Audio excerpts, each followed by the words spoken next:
कछुए को तो देखा होगा आपने। कछुआ, जब कछुआ चलता है ना तो कछुए की 5 चीजें बाहर होती हैं।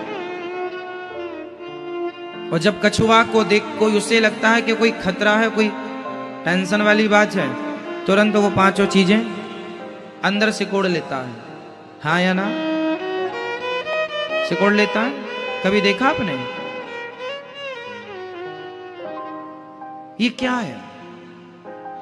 जब तक आप देखो कि सब ठीक है, ठीक है, अभी आपका मन भटक रहा है, ठीक है, पर अब देख लो कि समय हो रहा है, समय पूरा बीत चुका है, थोड़ा बचा है, तो अब थोड़ा सा ना मन को समेटना शुरू करो। कछुआ जैसे 5 चीजें अंदर कर लेता है, आपको भी 5 चीजें अंदर करनी है। 5 चीजें कौन कौन सी?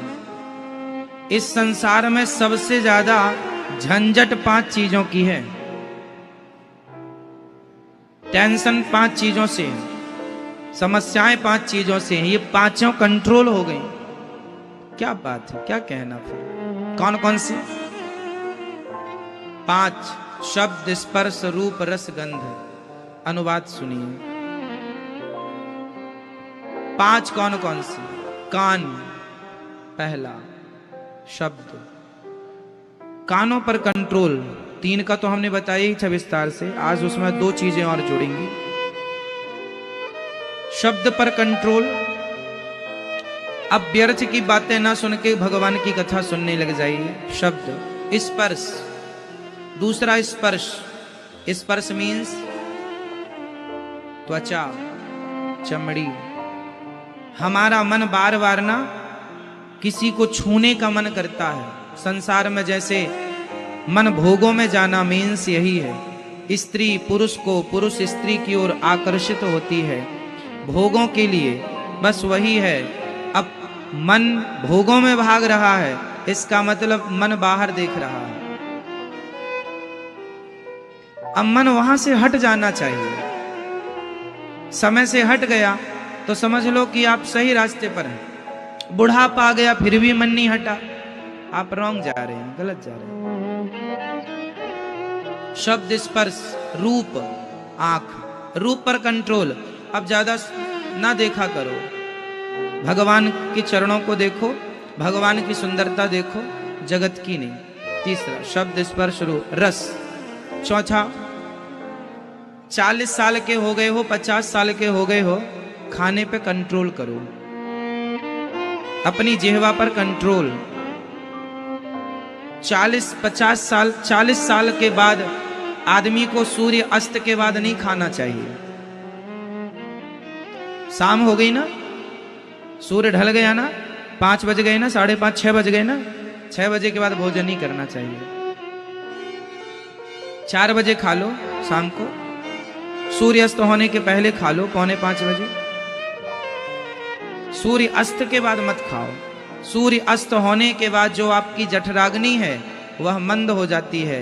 40 साल के बाद शरीर जवाब देने लगता है साहब। 30 साल का आदमी और 40 साल के आदमी में अंतर होता है कि नहीं, आप बताइए। 30 साल की लड़की और 40 साल की स्त्री में अंतर होता है कि नहीं? बोलो हाँ या ना। बॉडी हमारी जवाब देती है ना। 50 में तो और देने लगती है, 60 में और, 70 में तो, और 80 तक तो फिर आप समझ रहे हैं सब चीजों को। शरीर सबका साथ देता है, उसकी भी एक समय सीमा है। यदि आपने खाने पीने में कंट्रोल रखा तो बुढ़ापे तक आपका 80-90 तक शरीर साथ देगा, ये मेरी गारंटी है।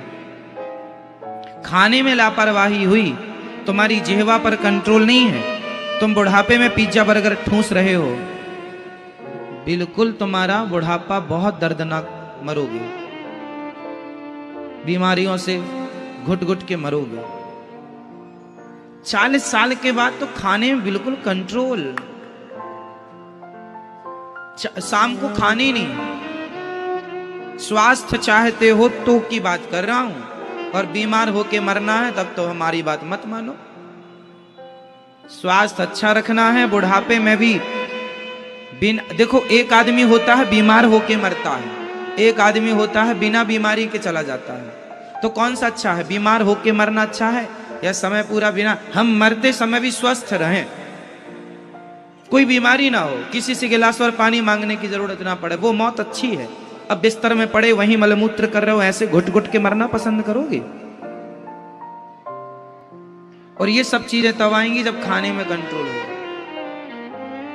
नियम बनाओ कि आधा घंटा योग एक्सरसाइज करनी ही है, प्राणायाम करना ही है, आसन करनी ही है, सूर्य नमस्कार की 12 आसन। शरीर को थोड़ा आड़ा तिरछा योग अभ्यास करते रहो, आधा घंटा रोज करो, 30 मिनट, जिसमें कि 15 मिनट आप शारीरिक व्यायाम करो, शरीर को डर बिठक मारो, उठक बिठक मारो, और 15 मिनट कम से कम 15, ज्यादा से ज्यादा घंटा भर, कम से कम 15 मिनट का प्राणायाम तो करो, भस्त्रिका करो, अनुलोम विलोम करो और कपालभाति, ये 3 शरीर के लिए बहुत अमृत है। भस्त्रिका प्राणायाम जो करता है उसे कभी भी लकवा की शिकायत नहीं होती, शरीर एकदम साफ रहता है। जो ब्लॉकेज हो जाते हैं ना, बाईपास कराना पड़ता है। देखो प्रेशर से जब हम हवा लेते हैं और छोड़ते हैं तो शरीर में जितना भी ब्लॉक होता है हवा के प्रेशर से खुल जाता है और शरीर के प्रत्येक अंग में प्रॉपर ऑक्सीजन पहुंचती है, जिससे आप स्वस्थ रहते हैं। मैया सो गई मेरी माँ, रात को खाने का मना कर रहे हैं इसलिए सो रही नहीं, महाराज हम नहीं छोड़ पाएंगे, हम तो 9-10 बजे तक खूब ठूंसते हैं 15-20 रोटी।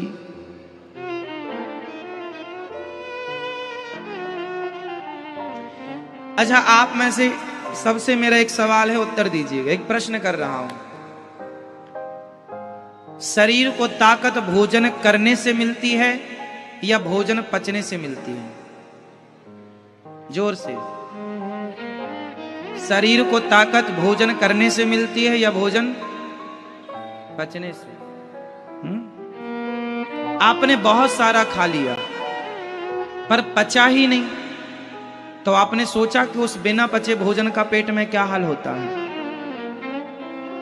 वह पेट में पड़ा हुआ भोजन पचता नहीं है, सड़ता, और सड़ने से वो खून में इन्फेक्शन पैदा करता है, ब्लड में इन्फेक्शन पैदा करता है। नाना प्रकार की बीमारियां वहीं से पैदा होती हैं जहां आप जरूरत से ज्यादा, आपकी बॉडी मांग रही है आपको 250 ग्राम भोजन और आप दे रहे हैं आधा किलो, तो 250 ग्राम कहां जाएगा? वो आपको क्या करेगा? वो आपकी बॉडी के अंगों को डैमेज करना स्टार्ट करेगा। ज्यादा खाने से पेट बाहर आएगा। भाई पेट बाहर क्यों निकलता है? मोटापा क्यों है? मोटापा जब आप पैदा भए थे तब तो मोटे नहीं थे आप, जवानी में आप मोटे नहीं थे। शायद लाख में कोई एक बच्चा जवानी में भी मोटा हो, ज्यादा खाता हो, चलता खेलता ना हो। अक्सर जवानी में आप मोटे नहीं होते, आप मोटे तब होते हैं जवानी में साहब। 12-15, मैं खुद, मुझे याद है कि मैं जब छोटा था मैं स्वयं 18-20 रोटी खा जाता था दिन भर में। एक बार की बैठक में 10-12 तो निपटा ही लेता था रोटियां, और खाने के बाद भी कैसे पच जाती थी साहब, है ना? तब ताकत भी थी कि दीवार में जोर से मार दो तो दीवार गिर जाए, तो खाते थे। लेकिन तब 12 रोटी खा लेते थे और पचा लेते थे। अब नहीं खा सकते, अब नहीं पचा सकते, क्योंकि पहले काम ज्यादा था, बच्चे थे, हम छोटे थे, जठराग्नि बहुत तीव्र थी। समय के साथ साथ चीजें मंद पड़ने लग जाती हैं। प्रकृति के बदलाव को, शरीर के बदलाव को आप महसूस कीजिए। यदि प्रॉपर महसूस करेंगे और शरीर के हिसाब से चलेंगे तो आप बीमार नहीं पड़ेंगे, ये हम कहना चाह रहे हैं।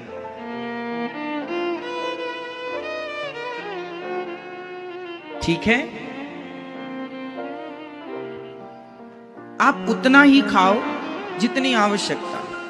और खाने में क्या खाना चाहिए? अच्छा बताओ, रोटी ज्यादा खाना चाहिए कि चावल? दाल ज्यादा खाना चाहिए कि सब्जी? या सलाद ज्यादा खाना चाहिए? क्या ज्यादा खाना चाहिए? कच्चा। पहले चिड़िया कच्चा खाती है कि पका? बंदर कच्चा खाता है कि पका? कच्चा खाता है, इसलिए इंसानों के सिवा आज तक किसी का हॉस्पिटल नहीं है। अब तो कुत्तों के हॉस्पिटल बना दिए ना कि यहाँ कुत्ता का इलाज होगा, वरना प्रॉपर पहले कहाँ थे कुत्ते का हॉस्पिटल? चिड़िया कौन से हॉस्पिटल में भर्ती होने जाती है? बंदर कौन से हॉस्पिटल में भर्ती होता है? पहले बीमार थे ही नहीं ये लोग, क्योंकि कच्चा अन्न खाते हैं। आप लोग भी पहले इतने बीमार नहीं पड़ते थे, आपके बाप दादों से पूछना, नहीं पड़ते थे। क्यों? क्योंकि पहले कच्चा खाते थे। जैसे अभी खेत में गया आदमी, चने का सीजन है, चने तोड़कर खा लिया, कच्चा हरा चना। मटर का सीजन है, कच्ची मटर खा लिया, है ना। अमरूद का सीजन है, पेड़ों पर अमरूद लगे हैं, 2-4 अमरूद खा लिया, जाम अमरूद। जिसके यहाँ खेतों में पहले फल लगे हुआ करते थे, किसानों के यहाँ जाता था, उसी से पेट। कच्चा ज्यादा खाते थे और आज पका हुआ ज्यादा खाते हैं। जितना कच्चा खाओगे, ककड़ी, मूली, चुकंदर, टमाटर, गाजर, कच्चा, कच्ची मटर, कच्चे चने, गुड़, इन सब चीजों को जितना खाएंगे उतने लंबे जिएंगे, स्वस्थ जिएंगे। और जितना पका के खाएंगे, गाजर कच्ची खाना और गाजर का हलवा खाना, क्या बेहतर है बॉडी के लिए? बोलो। कच्ची गाजर जितनी एनर्जी देगी, उसका हलवा उतना ही नुकसानदायक। मीठा है, स्वादिष्ट है, बॉडी के लिए नुकसानदायक है। हाँ, उचित ठीक है, हलवा खाना चाहिए, 1-2 चम्मच ठीक है, कटोरी जरा सा। ऐसा नहीं कि खाना बंद कर दो ना, खाओ, आनंद लो। पूरा हलवा तुम ही खा लोगे और किसी को नहीं खाने दोगे, फिर वो हलवा तुम्हें सोने नहीं देगा। इसलिए खाना पीना मना नहीं है, उचित उचित उचित। पेट बाहर क्यों निकलता है? क्योंकि बॉडी को जितना लेना था बॉडी ने ले लिया, पचा लिया। अब जो एक्स्ट्रा है वो पड़ा है, तो पड़े पड़े क्या है, उसको जगह बढ़, अब जगह उसको चाहिए तो वो पेट को बढ़ाता चलता है। वो अपना स्पेस तो बड़ा करेगा ना भाई। जो फिजूल का भोजन आपके पेट में कचरा पड़ा है, वो जगह तो बढ़ाएगा, और वो जगह बढ़ाने से आपका पेट बढ़ता है, इतना बड़ा पेट हो जाता है। इसलिए भोजन करने के बाद आपको 2 रोटी की भूख बनी रहे। जब 2 रोटी और खाने का मन हो तो भोजन करना बंद कर दीजिएगा। 2 रोटी की भूख पेट में सदा रखिएगा, सदा स्वस्थ रहेंगे। सिंपल फॉर्मूला, 2 रोटी की भूख बनाए रखिएगा पेट में। खाने के बाद कितनी खा सकें आप?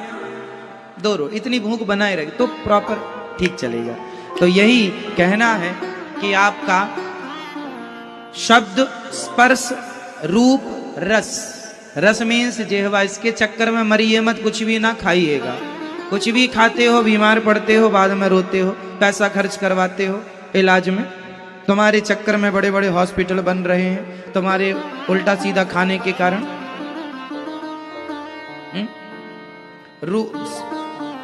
रूप, रस, गंध। तो शब्द, स्पर्श, रूप, रस और 5वां गंध, नाक। 5 पे कंट्रोल, गंध पे कंट्रोल। गंध मीन्स हम सुंदर सुंदर इत्र, परफ्यूम इत्यादि लोग यूज करते हैं, सूंघते हैं, अच्छा खुशबू आ रही है, अच्छी खुशबू है ना।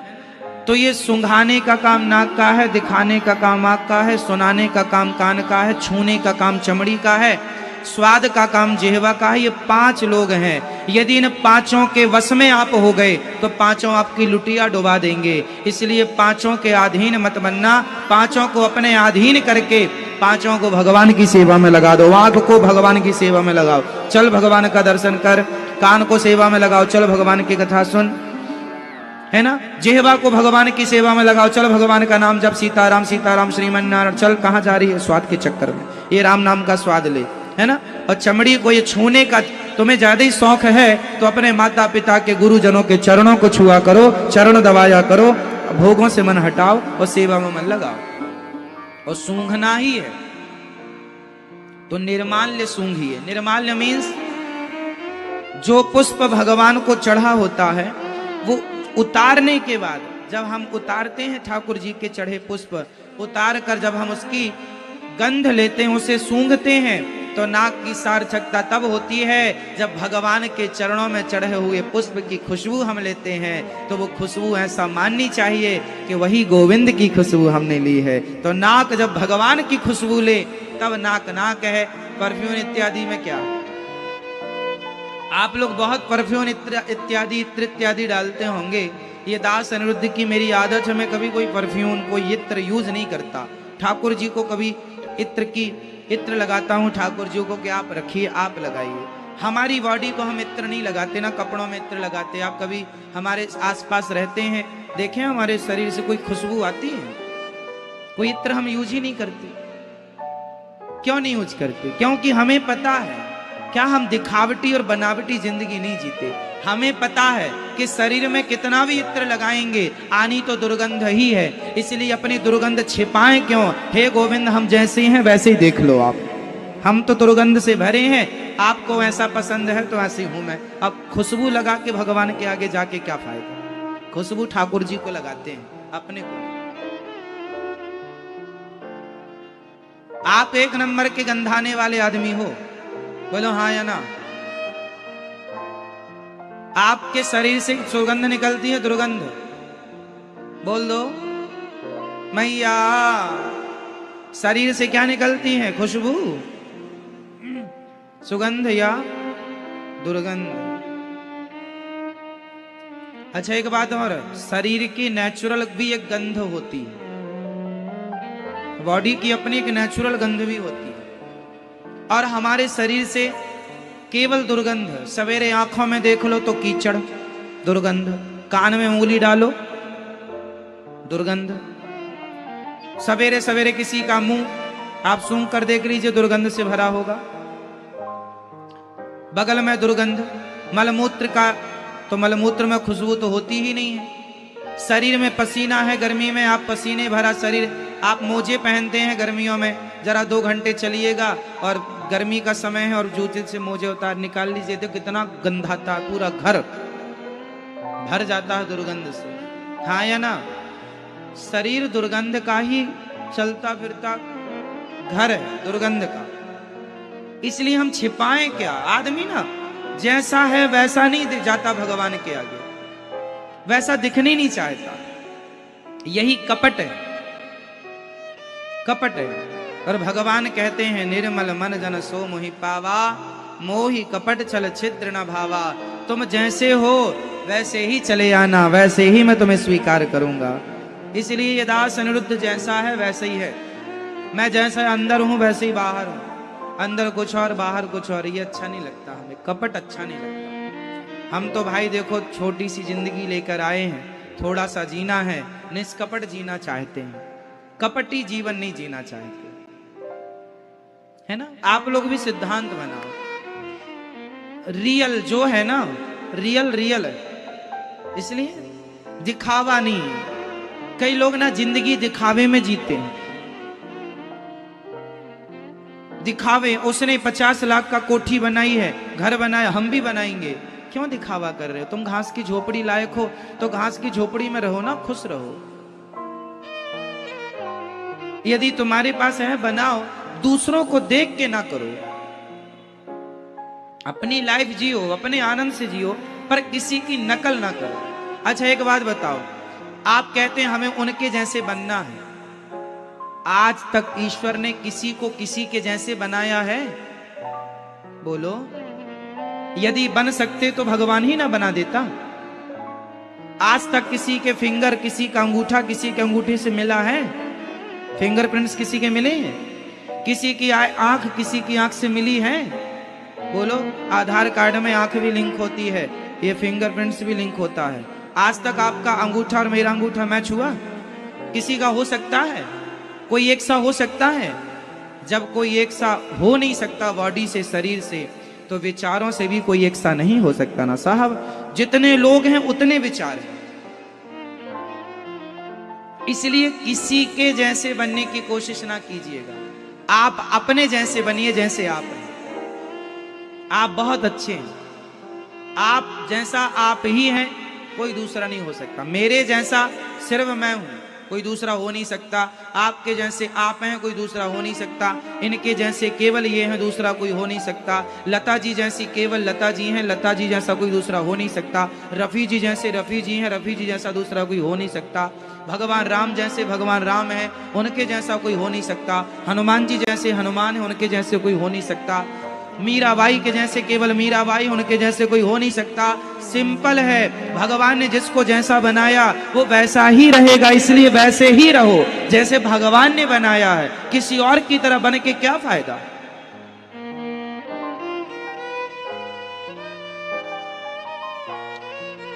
हमें नहीं बनना किसी की तरह, हमें अपनी तरह रहना है जैसे हमें ईश्वर ने डिजाइन किया है। हम सांवले हैं, सांवले रहेंगे। हम गोरे हैं, हम गोरे रहेंगे। हम लंगड़े हैं, हम लंगड़े रहेंगे। हम बहरे हैं, हम बहरे रहेंगे। हम मूर्ख हैं, हम मूर्ख रहेंगे। हम विद्वान हैं, हम विद्वान रहेंगे। जैसा भगवान ने बनाया है वैसे ही रहोगे। बस वैसे में खुश रहना सीख लो, बस ये आपके लिए है। जैसे बनाया विधाता ने वैसे में खुश रहना सीख लो। हम लोग क्या करते हैं, परेशान रहते हैं। अरे हमारी तो एक आंख में दिखता नहीं, उनकी तो दोनों आंख में दिखता है। कोई बात नहीं भाई, मैया ओ मेरी माँ जगा दो मैया को, नहीं पीछे। आप बहुत अच्छे हैं। क्यों मेरी माँ, आप कैसे हैं? अच्छे हैं? बोलो मेरी माँ, क्या आप किसी की तरह हो सकती हो? आप लोग भी देखते हैं उनको, अरे हम उनकी तरह हो जाएं। उनकी तरह दिखने के लिए लोग क्रीम पाउडर पोतने लग जाते, हम भी गोरे हो जाएं। तुम सांवली अच्छे हो, तुम काली अच्छे हो, तुम गोरी अच्छे हो, जैसे हो बहुत अच्छे हो। अपने को किसी और की तरह बनाना मतलब अपना सबसे बड़ा अपमान करना है। अपना अपमान करना है। आप अपने आप से संतुष्ट नहीं हैं, इससे बड़ा आपका अपमान, आप स्वयं अपना अपमान करते हैं। जहां है मस्त रहो। क्यों जी, सही?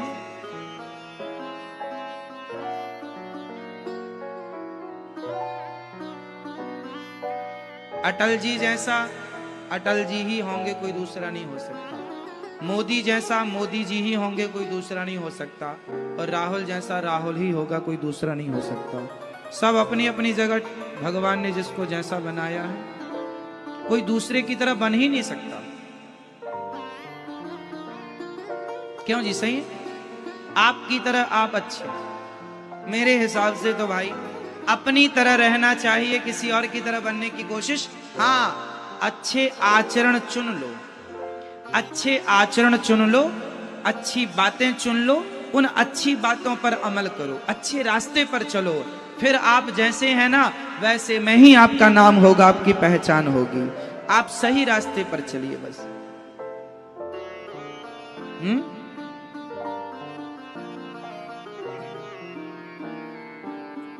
राजन, तुमने बड़ा उत्तम प्रश्न किया है। वरीयाने सते प्रश्नः कृतो लोकहितं नृपः। नृप आत्मविद सम्मतः पुंसाम श्रोतव्यादिषु यः परः। आपने बड़ा उत्तम प्रश्न किया, जीव मात्र के कल्याण के लिए प्रश्न किया।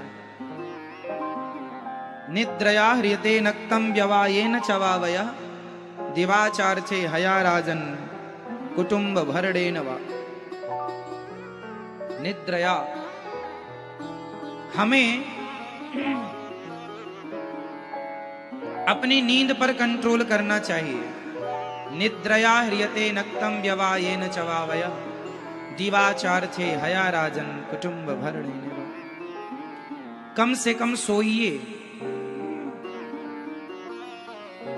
जीवन में आगे बढ़ना है, सफल होना है तो अपनी नींद पर कंट्रोल। किस पर कंट्रोल? नींद पर। ज्यादा सोना अच्छा होता है या कम? बोलो मेरी माँ।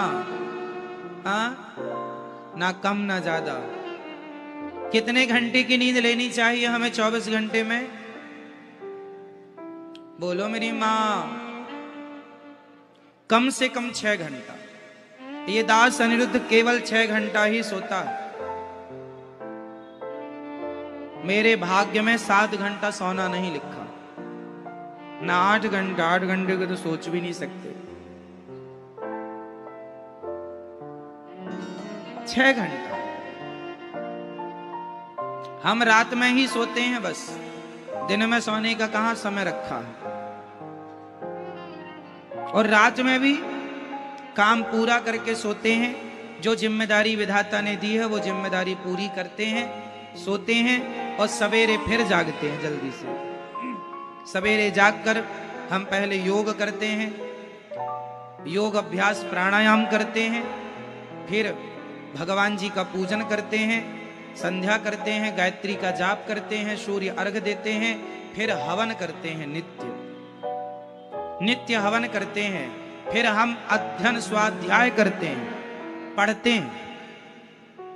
1 घंटा रोज पढ़ते हैं। 1 घंटा नहीं, लगभग 2 घंटा रोज। 1 घंटा पढ़ते हैं और 1 घंटा पढ़ के फिर सुबह जल्दी 8 सवा 8 बजे अन्य क्षेत्र की सेवा होती है, अन्य क्षेत्र में आ जाते हैं। अन्य क्षेत्र बांटना है, फिर बंदरों की सेवा, फिर गायों की सेवा, फिर सेवाएं, ब्राह्मणों की चरण सेवा, माताओं की चरण सेवा, सेवाएं लग जाती हैं। फिर आपसे मिलना, फिर बीच में प्रसाद पाना, भोजन करना, भोजन करने के बाद फिर आपसे मिलना, कार्य करना, बीच में थोड़ा सा पढ़ना, उसके बाद फिर स्नान करके आपको कथा सुनाने आना।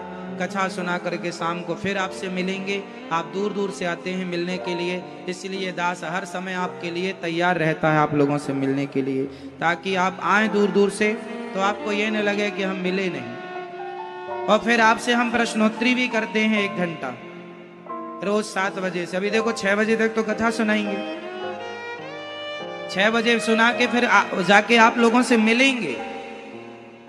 मिलने के बाद 10 से 15 मिनट में अपना सारा काम देखेंगे कि क्या क्या काम हुआ आज दिन भर में। 15 मिनट में पूरा विजिट करेंगे कि क्या क्या हुआ, और फिर 7 बजे से आपको प्रश्नोत्तरी सुनाएंगे। प्रश्नोत्तरी के बाद फिर आपसे मिलेंगे, फिर मिलेंगे, उसके बाद फिर विश्राम की ओर। और विश्राम जाते ही विश्राम नहीं, दिन भर के जो काम होते हैं वो रात्रि को निपटाए जाते हैं कि क्या काम बचा है, क्या काम। कार्य बहुत है, जिम्मेदारी गोविंद ने जो दे रखी है। हम तो भगवान की पुतली बनकर, कठपुतली बनके जो जो ठाकुर जी ने कार्य दिया है उनके कार्य को उनके आदेशानुसार वैसे ही करते रहते हैं। मेरी अपनी जिंदगी मेरी नहीं है, अब मेरी जिंदगी पर मेरा कोई अधिकार नहीं।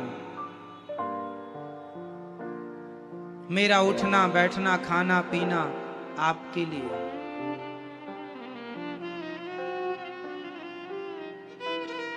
मैं अपने आप को बीमार भी नहीं पड़ने देता, आपको पता है क्यों? कभी कभी मुझे लगता है बीमार पड़ जाऊंगा तो 2-4 दिन विश्राम करने को अच्छा मिलेगा, पर मैं अपने आप को बीमार नहीं होने देता। क्यों? क्योंकि मुझे पता है कि आप बड़ी दूर दूर से श्रद्धा लेकर कथा सुनने आते हैं, पर मैं बीमार हो जाऊंगा तो फिर आपको कथा कौन सुनाएगा? आप तो कथा सुनने आते हैं। इसलिए अपने आप को आपके लिए स्वस्थ रखता हूं कि आपको कथा सुनानी है, ठाकुर जी की सेवा करनी है कथा के द्वारा। इसलिए कई बार मुझे भी बुखार आ जाती है, शरीर में बीमारी तो देखो फिर भी आ ही जाती है ना। कई बार मैं बीमार भी हो जाता हूं, बुखार भी रहती है, पर उस बीमारी पर, उस बुखार में भी मैं आपको कथा सुनाता हूं, रेस्ट नहीं करता।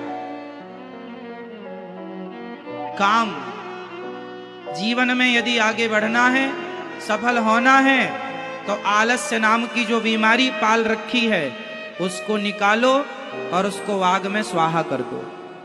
अपने जीवन में किसको मिटाना है? जोर से, जोर से और जोर से। जिस व्यक्ति ने अपने आलस्य को समाप्त कर दिया वो दुनिया में कभी किसी के रोके रुकेगा नहीं है। वो सफल होने में किसी के रोके ना रुकेगा। आलस्य का त्याग कर दीजिए बस। आपके पांव की सबसे बड़ी जंजीर यदि कोई है तो आपका आलस्य। प्रमाद है। मैं अपने शरीर को शरीर के हिसाब से नहीं रखता, मैं अपने हिसाब से अपनी बॉडी को रखता हूं। शरीर पर मन पर कंट्रोल, यही तो इंसान। अरे कुत्ता मन पर कंट्रोल नहीं कर सकता, मैं बिल्ली से नहीं कह सकता है बिल्ली तू कंट्रोल कर मन पर शरीर पर।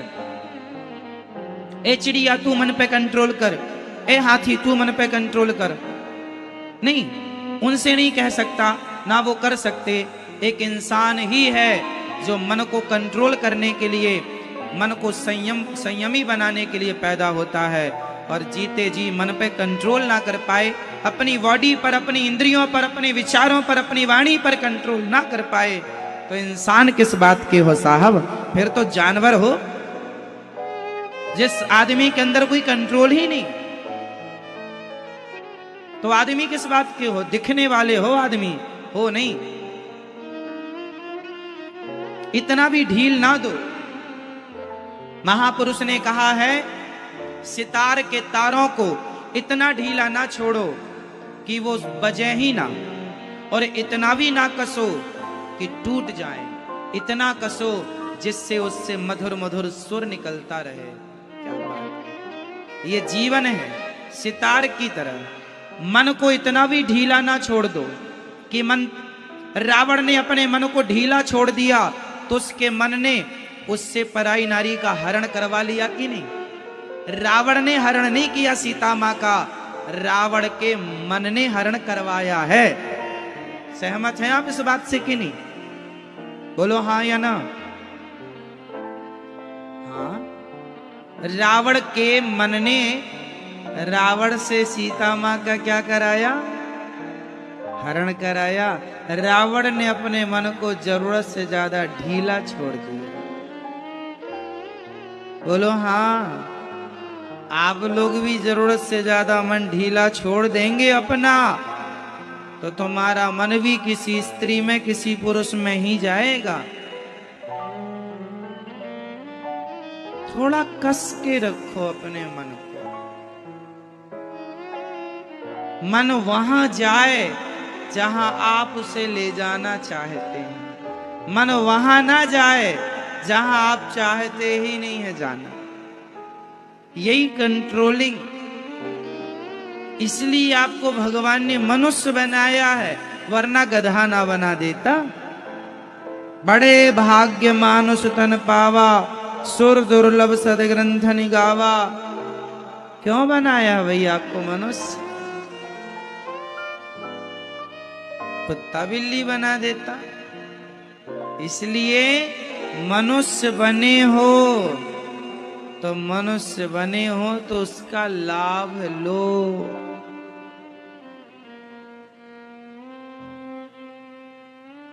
लाभ लो। निद्रया ह्रियते नक्तम व्यवायेन चवावयः। कम खाओ, कम सो, ज्यादा जागो। जो जागत है वो पावत है, जो सोवत है वो उठ जाग मुसाफिर भोर भई अब रैन कहाँ तू। क्या सोना जरूरत से ज्यादा? उठो, भगवान का चिंतन करो, भगवान का ध्यान लगाओ, अपने मन को कंट्रोल करो, साधो, अपने मन का परीक्षण करो, कितना हमारा मन अभी हमारे वश में हुआ।